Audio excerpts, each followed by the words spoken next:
Hey everyone, so quick little tip.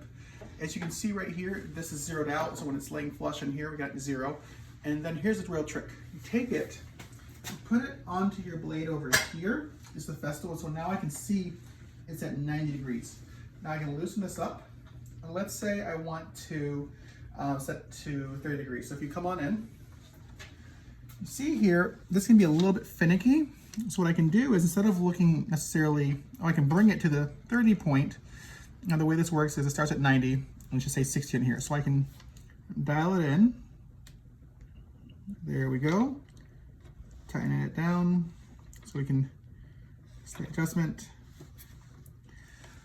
Now this is going to be 0.01 accuracy, but this way, instead of having to rely solely on my eyesight, I can rely on this right here. So hopefully that tip helps you guys. One last thing I want to mention is, if you look right here, I can push this down and that will affect the angle. So make sure that when you're calibrating your scale here, that you do have this firmly pressed down, otherwise you could get a false reading. Otherwise guys, I hope this helps, and see you guys in the next one.